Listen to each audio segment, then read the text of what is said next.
Everyone, and welcome to my presentation on Central Europe. Central Europe includes the countries of Germany, Austria, Hungary, Romania, the Czech Republic, Slovakia, Poland, Switzerland, and Liechtenstein. The climate and geography. Central Europe is really a beautiful region. It is a temperate climate, it has cold winters, and mild and wet summers.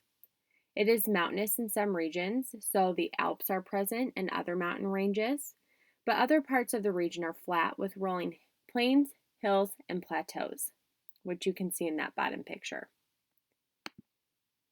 Agriculture in the region. Because of the colder climate, cold fruits and vegetables and a lot of livestock is the main thing that is produced. So things like potatoes, cabbage, beets, kohlrabi, apples, plums, dairy products, beef, pork, things like that.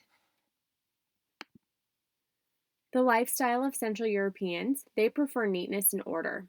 Education is valued, and there is strong emphasis on family, tradition, hard work, intelligence, and honesty. There are many languages spoken in the region, depending on where you're at. So German is going to be spoken in Germany and Austria, Czech in the Czech Republic, Polish in Poland, French and Italian are spoken in Switzerland. English is spoken in most of these countries, but when traveling there, someone can't be dependent on everyone knowing English. The family structure in Central Europe is mostly nuclear and patriarchal. Initially, family size was larger so children could help with agriculture, but today families have adopted the smaller American nuclear formation. Gypsies, a descent group from Central Europe, those families usually include extended family members and have arranged marriages. Religion. Christianity is going to be the most practiced religion. Most people are either Lutheran or Roman Catholic. Judaism is also practiced, and Gypsies practice religions from Asian Indian religions. Holidays.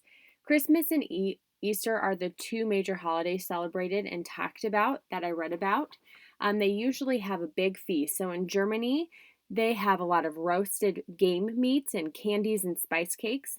In Poland, Christmas Eve is actually a fast day, and food is served when the first star of the evening is seen.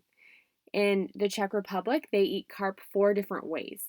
In Hungary, no meat is eaten on Christmas Eve, followed by a feast with meat on Christmas Day.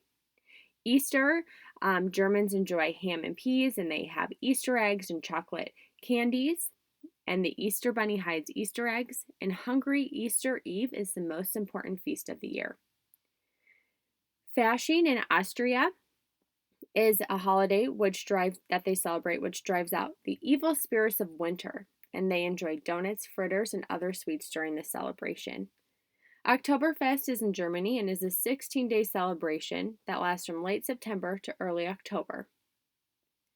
St. Nicholas Day, celebrated in Austria and the Czech Republic, happens on December 6th, and on this day, apples and nuts are put in the stockings of well-behaved children, and coal is given to the naughty ones. Meal patterns. Traditionally, 5 meals a day were eaten. So the first meal was first breakfast, which included bread with butter and jam. Sometimes they would have egg, cheese, and ham too. Second breakfast was mid-morning and included coffee, tea, hot chocolate, pastries, breadfruit, or a small sandwich. The main meal of the day is lunch, which included soup, a fish course, 1 or 2 meat dishes, and a dessert. The fourth meal, kind of like an afternoon snack, included coffee, tea, cakes, and cookies. And the last meal of the day included salads, pickled or smoked fish, cheese, ham, sausage, and bread. 3 meals a day are now adopted more in that region, and the only exception to these meal patterns are the Gypsies, who traditionally only eat 2 meals a day. Here's a list of common food staples. Lots of good things on here. Bread, pretzels, dumplings, stews, dairy products, cold weather fruits and vegetables, sweets. Coffee is the most popular beverage. Beer is the most popular alcohol drink. In Central Europe, they are very formal in behavior. They do not eat until the host indicates that they can start. Common gifts are dessert wines, candies, or pastries. They traditionally eat continental style. Dishes are passed to the left, and hands should be kept above the table with risks resting on the edge. Health concerns, they have high consumption of fats, oils, animal products, sweets, and processed and refined foods. So they are going to have elevated numbers of individuals who are overweight and obese. Generally, there is above average alcohol consumption in the region. Gypsies are at greater risk for health problems like hypertension, diabetes, obesity, and vascular disease. And the Amish, who are also of Central European descent, are at greater risk for digestive orders. Chicken soup, tea, and sauerkraut are common remedies in Central Europe for minor health concerns. So let's jump into recipes. The first recipe I made was sauerkraut. Easy, 2 ingredients. Here are the steps, and here's my video demonstration. The recipe I'm making now is sauerkraut. I've went ahead and done the first few steps of this recipe because it takes about 30 minutes to prepare. So if you look at the pictures on the slide, you'll see I started with a head of cabbage. I washed it, took off the outside leaves that weren't very good, and then I cut out the inside of the cabbage. I also saved a cabbage leaf for later, which I'll get to in a little bit. I then went ahead and shredded the cabbage and put it in a large bowl, and I mixed it together with some salt. Now, how much salt you need depends on the size of the cabbage. They say you need about 1.5 to 2 teaspoons for every pound of cabbage. My cabbage was 2.5 pounds, so I mixed it together with 4 teaspoons of salt, and then you let it sit for 15 minutes. After letting it sit, you massage and knead it together. So I've been doing that for the last 5 minutes, and it is harder than you think it would be. But now it's ready to go, and a lot of excess has come out of this. So now I'm going to take a quart-sized glass jar, and I'm going to take this cabbage, and I'm going to fill it up. And I'm going to do it kind of quick, so if it gets a little messy, it's okay.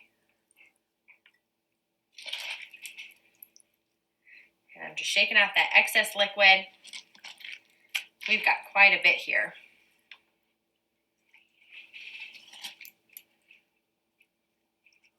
Okay, now what I'm going to do is I'm going to pour this liquid that came out of the cabbage over the top. This is what we're going to call our brine. And we want to cover as much of the cabbage as possible. Now, I didn't quite get it covered, so the next step or suggestion to get it covered is to mix together 1 cup of water with 1 teaspoon of salt. And it's just really important that this cabbage gets completely covered, just like that. Okay. That cabbage leaf from before, well, I cut out a circle the size of the lid, and what I'm going to do now is I'm going to set that right on top, and you want to push it down. Again, we want that brine to completely cover the cabbage. To get that to hold into place, you need to set a weight on top of it. You might have canning weights. I don't. So I actually just took a couple of rocks from outside, washed them, and put them in a Ziploc bag, and I'm just going to set it on top of there to really make sure that that stays pushed down. Put your lid on, put it in the fridge for a week, and let it ferment. At the end of that video, I said to put it in the refrigerator, but you actually want it just to ferment on your countertop. You refrigerate it after opening. So just to correct that last piece I said there. Mine should be ready to eat in about 4 days. There's the cost per recipe. Next up are pretzels. The recipe I'm making now is pretzels. Now this recipe takes quite a bit of time, so I've already completed the first couple of steps. You can look at the pictures on the slide to see what I did. I started by combining the first 4 ingredients, and then when the yeast started to foam, I added the flour and butter and kneaded the dough for 5 minutes. I then covered the dough and let it rise for an hour. Now comes the next step. The instructions say to divide the dough into 8 evenly sized balls, which you see 5 here. This is 6, and you'll see the other 2 in just a minute.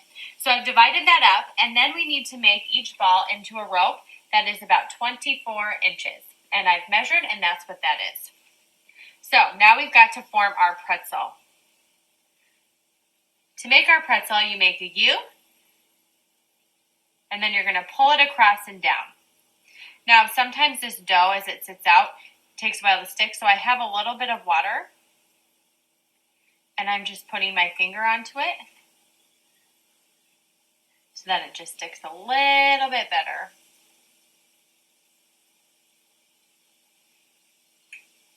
Okay, now that that's ready, I'm going to move it right over here to this baking sheet. Now, on this parchment paper, I have put some vegetable oil on it so that the pretzel doesn't stick to it. Once you've made all your pretzels, you can move on to the next step. And right here you'll see I have boiling water with baking soda in it.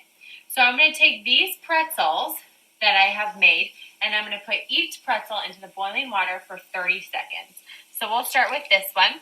I'm just going to pick it up and set it in, and then we wait about 30 seconds. So pretzels are native to Germany, and so that's why I chose it to be one of my recipes. Once we take it out of the water, we're going to brush it with this. This is a combination of an egg yolk and 1 tablespoon of water, and then we're going to put salt on it. Okay, it's been about 30 seconds, so I'm going to take my cat spatula and scoop it right out of there. I'm going to set it back onto the sheet. And like I just said, we're going to take some of this and just brush it right over the top. That's why this one looks so yellow. And then, once I've done all the pretzels, so finish rolling out the dough, forming them into pretzels, putting them in the water, brushing them and sprinkling them with some salt, they're going to bake in the oven at 450 degrees for 12 to 14 minutes. Here's the cost of pretzels.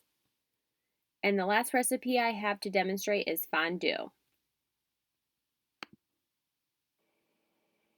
The recipe I'm making now is Swiss fondue.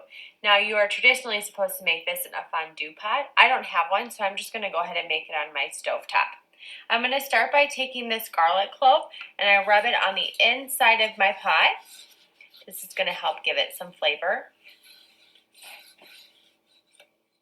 And then I'm going to combine half a pound of Gruyere cheese,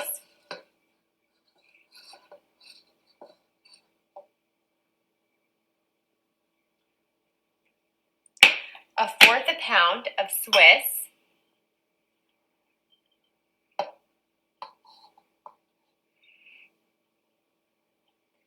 half a cup of white wine or cooking wine. Now, obviously, that's not something we can do in our classrooms. So some different alternatives are going to be grape juice, different types of vinegars, ginger ale, cranberry juice. I'm going to give grape juice a go today. Half a tablespoon plus half a teaspoon of cornstarch, and half a teaspoon of lemon juice. And I'm going to turn my burner onto medium heat and let this begin to melt, stirring constantly. Now, after about 5 minutes, I'm going to add a pinch of nutmeg and pepper, and then I'm going to cook it for about 10 more minutes. You want to make sure you're stirring continuously, and you don't want to overcook your fondue or it will get stringy. Enjoy! The cost for fondue. Those cheeses were on the more expensive side, so I would encourage, if you're doing this in schools, to find cheese that, or make a fondue with cheeses that are more affordable. Another recipe from Central Europe is kolaches. Gingerbread, which is common in Germany. And that is all. Here is my references. Thank you so much for watching.